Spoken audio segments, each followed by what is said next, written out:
10వ తరగతి పరీక్షలకు పదిలంగా ఎస్ఎస్సి పరీక్షలకు తయారవుతున్న విద్యార్థుల కోసం ప్రసారం చేస్తున్న ప్రత్యేక కార్యక్రమ మాలిక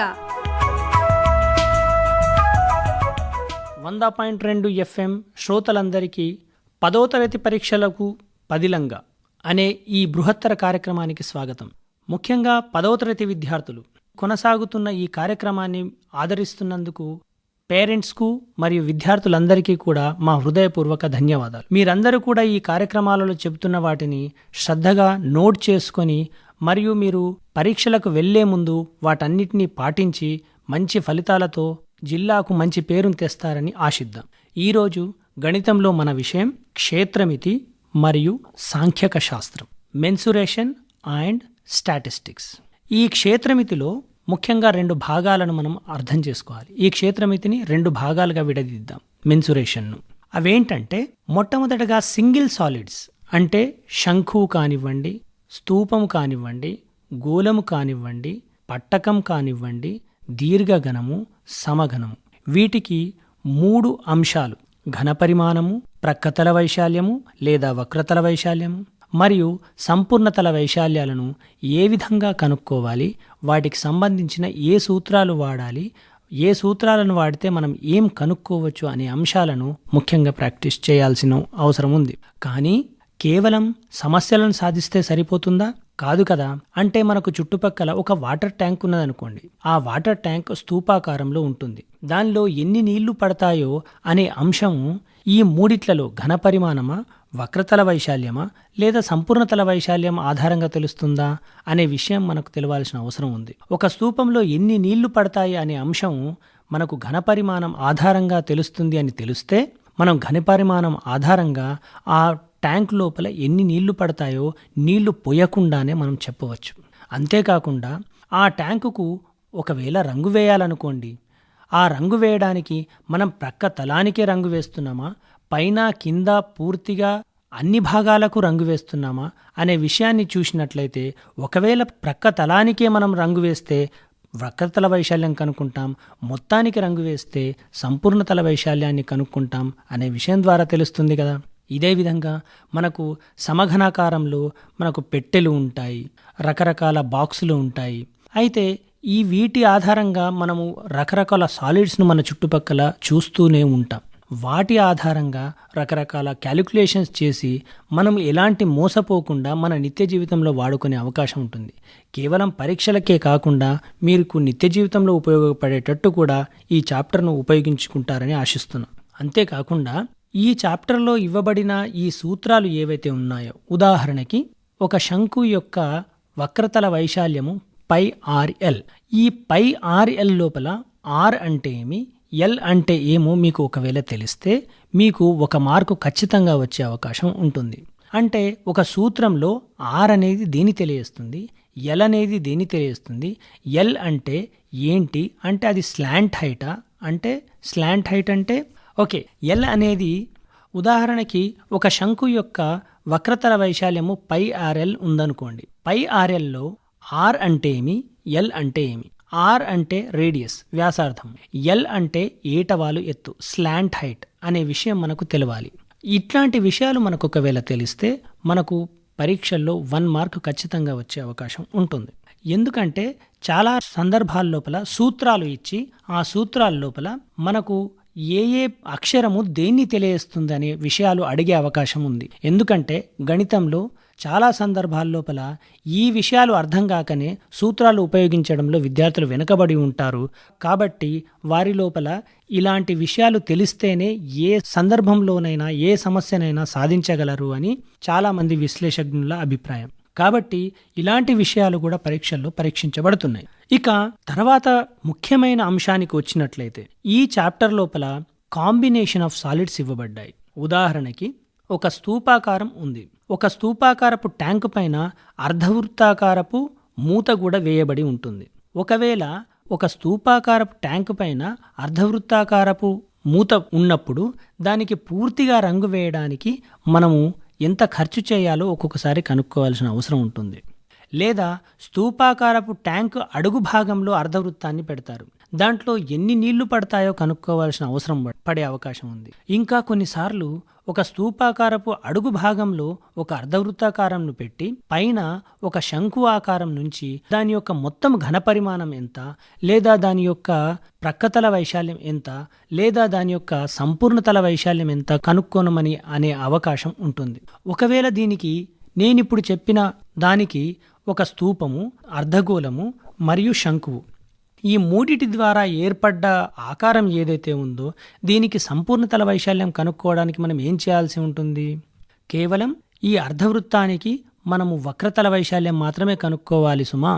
దీనికి మనం సంపూర్ణతల వైశాల్యాలు మొత్తం కనుక్కొని అన్నిటినీ యాడ్ చేస్తే మనకు అవసరమైన దానికంటే విలువ ఎక్కువ వస్తుంది. అందుకోసం ఇక్కడ మనం లాజిక్ వాడాల్సింది ఏంటంటే అర్ధవృత్తం యొక్క ప్రక్కతల వైశాల్యం మాత్రమే కనుక్కోవాలి, మరియు స్తూపాకారం యొక్క ప్రక్కతల వైశాల్యం కనుక్కోవాలి, శంకు యొక్క వక్రతల వైశాల్యం కనుక్కొని వీటన్నిటినీ మనం కూడితే మనకు ఆ ఆకారం యొక్క సంపూర్ణతల వైశాల్యం వస్తుంది. చూసారా, మనం ఇలాంటి లాజిక్స్ వాడాల్సిన అవసరం ఉంది. ఇక తర్వాత చాప్టర్ సాంఖ్యక శాస్త్రం. సాంఖ్యక శాస్త్రం అనేది మన నిత్య జీవితంలో చాలా సందర్భాల్లో ఉపయోగపడుతూ ఉంటుంది. ఉదాహరణకు మీరు క్రికెట్ చూసినప్పుడు క్రికెట్ అనేది పూర్తిగా గణాంకాలతో ఇవ్వబడుతూ ఉంటుంది. ఒక ఆటగాడు చేసిన సగటు యావరేజ్ రన్స్ కూడా ఇవ్వబడుతూ ఉంటాయి. ఒక ఆటగాడు యావరేజ్ లోపల ఒక ఓవర్లో ఎన్ని రన్స్ ఇచ్చాడో యావరేజ్ రన్ రేటు కూడా ఇవ్వబడుతూ ఉంటుంది. ఇవన్నీ దేని ఆధారంగా వచ్చాయి అంటే సాంఖ్యక శాస్త్రం ఆధారంగానే వచ్చాయి. ఈ సాంఖ్యక శాస్త్రం 10వ తరగతి లోపల ఏమున్నాయో చూద్దాం. దీంట్లో ముఖ్యంగా 3 అంశాలున్నాయి.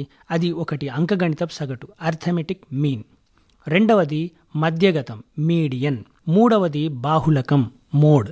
అయితే అంకగణితపు సగటు లోపల మనకు 3 పద్ధతులు ఇవ్వబడ్డాయి. ఒకటి ప్రత్యక్ష పద్ధతి డైరెక్ట్ మెథడ్, రెండవది ఊహించిన సగటు పద్ధతి అజ్యూమ్డ్ మీన్ మెథడ్, మూడవది సోపాన విచలన పద్ధతి స్టెప్ డీవియేషన్ మెథడ్. ఈ 3 పద్ధతులలో చాలా ముఖ్యమైనవి మీ పరీక్షకు సంబంధించినవి ఊహించిన సగటు పద్ధతి మరియు సోపాన విచలన పద్ధతి, అంటే అజ్యూమ్డ్ మీన్ మెథడ్ మరియు స్టెప్ డీవియేషన్ మెథడ్. ఈ 2 మెథడ్స్ని మీరు బాగా ప్రాక్టీస్ చేస్తే మీకు 4 మార్కులు వచ్చే అవకాశం ఉంది. అంతేకాకుండా మధ్యగతం ఉంది. ఈ మధ్యగతానికి ఒకటే సూత్రము, ఒకటే పద్ధతి ఇవ్వబడింది. అదేంటి? L+n/2 - CF/F/h. అంటే ఈ పద్ధతి ద్వారా అంతేకాకుండా దీని లోపల కూడా మీకు సూత్రాలు ఇవ్వబడతాయి. ఈ సూత్రాల లోపల n అంటేమి, CF అంటేమి, h అంటేమి, ఆ అక్షరాల యొక్క అర్థాలు కూడా అడిగే అవకాశం ఉంది. ఒకవేళ ఆ అక్షరాల అర్థాలు తెలిస్తేనే మీకు 1 మార్కు వచ్చే అవకాశం ఉంది. కానీ మీరు అంతటితోనే ఆగకుండా ఒక దత్తాంశం ఇచ్చినప్పుడు దానికి మధ్యగతం మనం ఏ విధంగా కనుక్కోవాలో పద్ధతిని కూడా తెలుసుకుంటే బాగుంటుంది. అంతేకాకుండా బాహుళకం, చివరగా ఈ చాప్టర్ లోపల బాహుళకంను కనుక్కునే విధానాన్ని కూడా మనం తెలుసుకోవాల్సిన అవసరం ఉంది. సాధారణంగా పిల్లలు ఈ మధ్యగతం మరియు బాహుళకంను కనుక్కోవడంలో చాలా కన్ఫ్యూజన్కు ఎదురవుతూ ఉంటుంటారు. మధ్యగతం అంటే మీడియన్, బాహుళకం అంటే మోడ్. మధ్యగతం లోపల సూత్రాన్ని వాడడంలో మరియు CFను తీసుకోవడంలో, అంటే సంచిత పౌనపున్యాన్ని తీసుకోవడంలో, క్యూములేటివ్ ఫ్రీక్వెన్సీ అనేది తీసుకోవడంలో మనం ఏదైతే మధ్యగత తరగతి తీసుకున్నామో దానికి ముందున్న తరగతి యొక్క క్యూములేటివ్ ఫ్రీక్వెన్సీ తీసుకోవాలి, కానీ అదే తరగతి యొక్క క్యూములేటివ్ ఫ్రీక్వెన్సీ తీసుకోకూడదు. ఇంకా బాహుళకంలో కూడా F0, F1, F2లను నిర్ణయించడం అనేది చాలా కీలకమైంది. వీటిని నిర్ణయిస్తే మీకు ఆ ప్రాబ్లమ్స్ని చాలా సులువుగా మీరు సాధించే అవకాశం ఉంటుంది. ఈ చాప్టర్లో చిట్టచివరగా ఓజీవ్ కర్వ్స్ అనేవి ఉంటాయి. ఈ ఓజీవ్ కర్వ్స్ని ఒక దత్తాంశం ఇచ్చినప్పుడు ఆ దత్తాంశం ఆధారంగా మనం ఒక గ్రాఫ్లో ఎలాంటి వక్రాలను గీయడం ద్వారా ఆ దత్తాంశాన్ని చూపెట్టవచ్చు. ఆ దత్తాంశం ఏదైతే వివరిస్తుందో దానిని ఒక సింపుల్గా గ్రాఫ్లో ఏ విధంగా చూపెట్టవచ్చు అనే అంశం మన ద్వారా పరీక్షించబడుతుంది. అయితే మనం గ్రాఫ్ని ఎంతైతే చక్కగా గీయగలుగుతామో అంత చక్కగా మనకు మార్కులు వచ్చే అవకాశం ఉంటుంది. అంతేకాకుండా ఈ ఓజీవ్ కర్వ్స్ ఎందుకు వాడతాం? మరి ఈ ఓజీవ్ కర్వ్స్ ఎన్ని రకాలు ఉన్నాయి? మరియు 2 రకాలు ఉన్నాయని మీ అందరికీ తెలుసు. ఒకటి లెస్ దాన్ ఓజీవ్ కర్వ్, రెండవది మోర్ దాన్ ఓజీవ్ కర్వ్. ఒకటి ఆరోహణ ఓజీవ్ వక్రము, రెండవది అవరోహణ ఓజీవ్ వక్రం. కానీ విద్యార్థులు ఇక్కడ ముఖ్యంగా జాగ్రత్త వహించాల్సింది ఏంటంటే లెస్ దాన్ ఓజీవ్ కర్వ్లో x అక్షంపై ఏం తీసుకోవాలి, y అక్షంపై ఏం తీసుకోవాలి. అంటే దిగువ హద్దు తీసుకోవాలా, ఎగువ హద్దు తీసుకోవాలా. అదేవిధంగా మోర్ దాన్ ఓజీవ్ కర్వ్ లోపల ఎగువ హద్దు తీసుకోవాలా, దిగువ హద్దు తీసుకోవాలా అనే విషయాలను మనము గుర్తుంచుకొని మనం ఈ ఓజీవ్ కర్వ్స్ను గీస్తే ఒక్కొక్కసారి వీటిపై కూడా మీకు ప్రశ్నలు అడిగి 4 మార్కులు వచ్చే అవకాశం ఉంటుంది. ఈ విధంగా మనము ఈ చాప్టర్ లోపల 4 మార్కుల ప్రశ్నల గురించి చూసాం.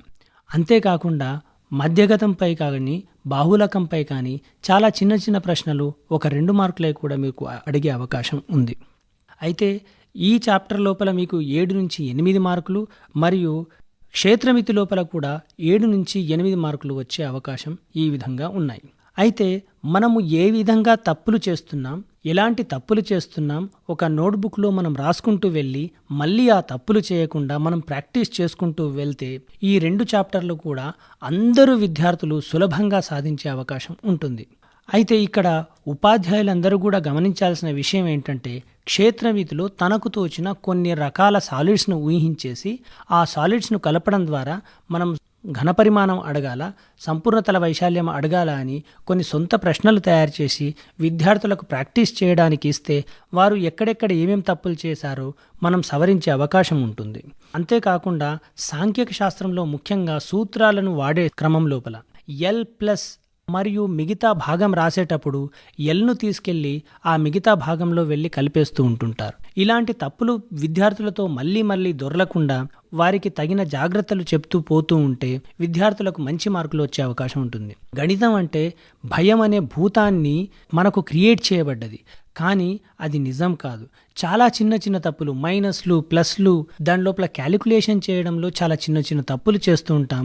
ఆ చిన్న చిన్న తప్పులు చేయకుండా మనము జాగ్రత్త పడితే మనకు ప్రతి సమస్యకు సమాధానం వస్తుంది. ఆ సమస్యకు సమాధానం వచ్చినప్పుడు మనకు ఒక ఆనందం వస్తుంది. మ్యాథమెటిక్స్ అంటేనే మనం ఎంజాయ్ చేయగలుగుతాం.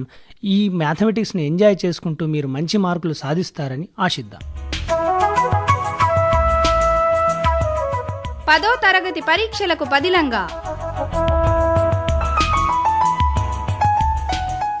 ఎస్ఎస్సి పరీక్షలకు తయారవుతున్న విద్యార్థుల కోసం ప్రసారం చేస్తున్న ప్రత్యేక కార్యక్రమ మాలిక